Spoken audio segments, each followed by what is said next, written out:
playing against someone already. Right. And even then, they'll probably just kind of put you into their queue of like, all right, once I get my games with them, I'll come find you. Yeah. I haven't played in years, but I mean, right away, someone's like, hey, you want to play? And I'm like, you're going to kick my ass, but okay. It's the struggle for a little while. Yeah. I was told by a previous announcer I have to go out and buy some good. I have to get good. Get some good from Walgreens or Walmart. It definitely helps. I know for the longest time coming here at first, I was like, I'm here to go 0-2 because someone has to. This is my position here. This is just what I do. Accepted my fate. But over enough time, you start getting like a grasp of it, and a lot of it's just understanding what to do and then just working it into your muscle memory. Yeah, muscle memory. I don't have muscle memory. Okay. Not for this stuff. Not for this. I don't have muscle memory. Mine's kind of the opposite. I have the muscle memory, but it's bad muscle memory some of the time. So I know it's like I shouldn't do my option. Then I PK fire a shield, and I'm like, why am I doing this? Why am I? I didn't want to do that at this current moment. And I missed who actually won the rock paper scissors. I'm always curious about like how the doubles teams like handle the stage pick, because I play with produce, so like we're dealing with ice climbers, so I just always tell them like wherever you're comfortable, like I can work around stuff a lot easier than your character can. I kind of wish we had it mic'd up so we could hear all that negotiation going.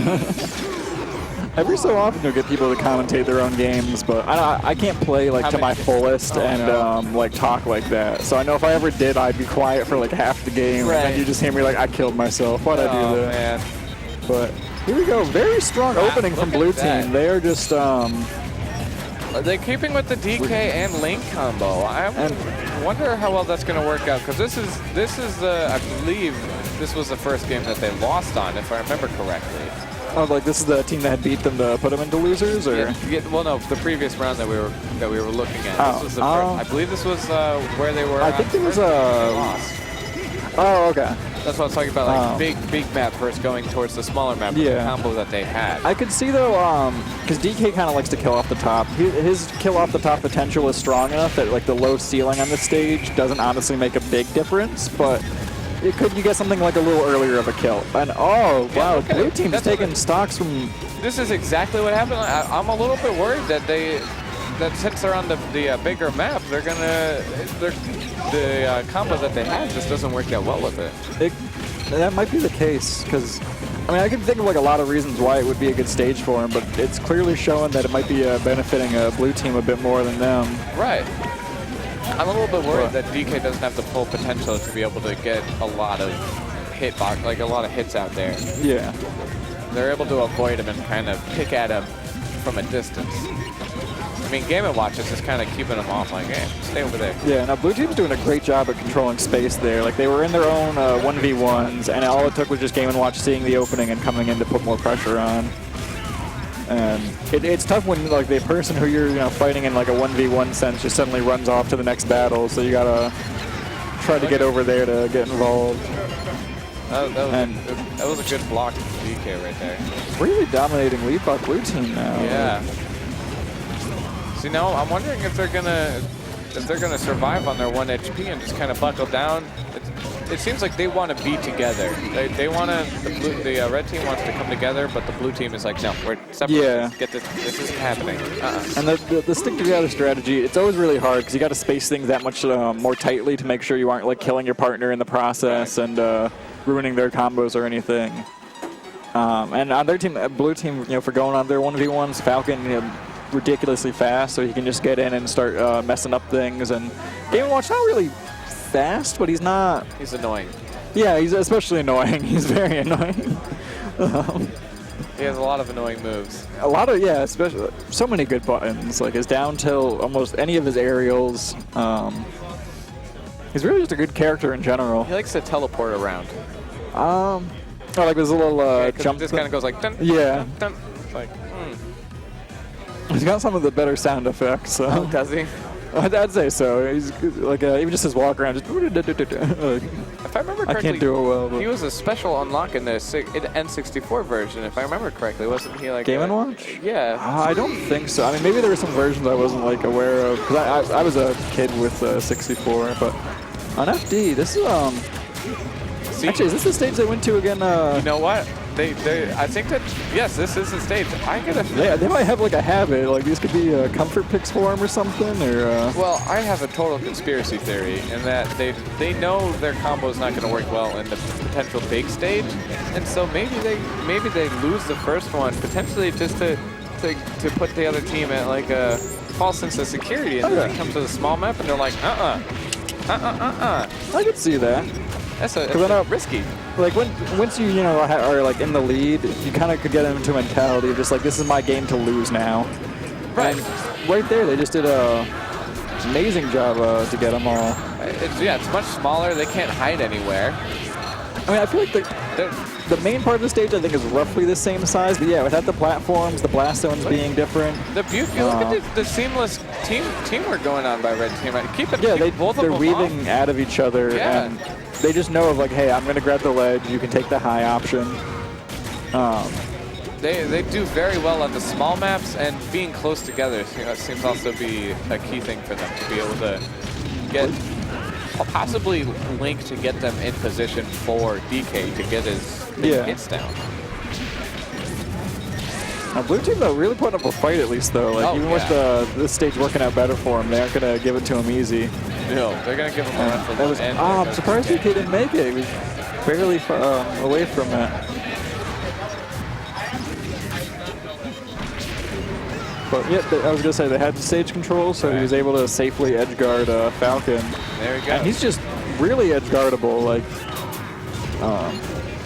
I know Link and DK also are fairly edge guardable, but well, they just don't really have that great of a recovery. So you send them out, they're not gonna have much to come back besides this. At least Link's got his like bomb jumps, and it seems like SoL's actually really good with them, and you kind of have to be with Link. And he wasn't sure if DK would make it, so he went there to cover it. Turned out he didn't have to, so it kind of cost them in the long run, but just good on him to just be aware of like his partner was in a situation. Get some edge block. Oh, look at that, DK. He's able to get some edge blocking. I don't think he's going to actually suffer back for in it. the same. They got 3 stocks. Granted, it's high percent, but they're in the 2v1, and if they can get things going on them, you can set it up where they can't really do anything out of it. Look at DK just taking all the damage. He might as well. I think they just messed up their space a little bit. I think he wanted to do like the Z drop with the bomb, to just have like a very a lazy edge guard. I could just barely hit DK, but they're in a position where they can afford to take some hits right now, and he's at basically 200. So next anything should really kill him. But that up B might seal it out. We could see, I guess not CT Sniper now, there but we go. You know what? I'm going to call it. They're going to win the 3rd one. I think they're going to go to another small map. They're just going to use this. The team combo has been working for them on the small map. Yeah. Actually, I'm liking, you can see Flip in the background. He's watching other games, but I think he's there just knowing. So I want to say they should be waiting in a losers finals at this point. Because I want to say they were in winners finals. I could be making up things in the bracket, so people don't necessarily listen to me. But gonna to be like checking out the competition a little bit ahead. Oh, there we go. There we are. Okay, I'm not lying. Oh, go me. Case and Flip are they're not in the losers, are they? No, they are. Joe ST and Silver beat them. Like I said, they're the 2 where I'm actually not sure who's gonna win that one out. Like I would definitely give either team 1st or 2nd seed easily. Really?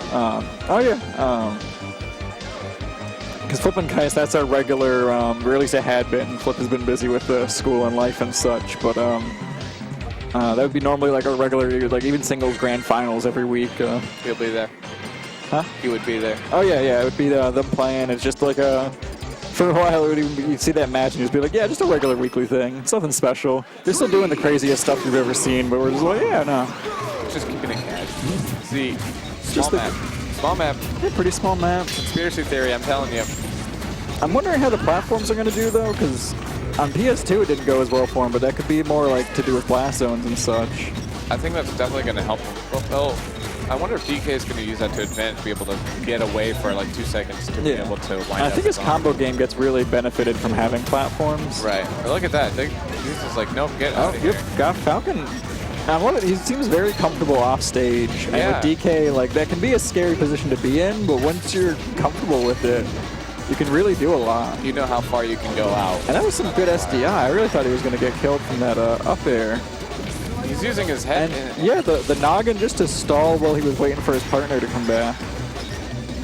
Now he's really kind of struggling to get there because he's leaving his partner to deal with all of that in the meantime. But they kind of made it work out for him, a stock for stock at least. Yeah, they're still even, so we'll see. Oh, and fairly close in percents. Like Link's kind of high, Falcon's pretty high, but he's out there now. Oh. So it's up to Game & Watch would have to save him there if he's going to keep going.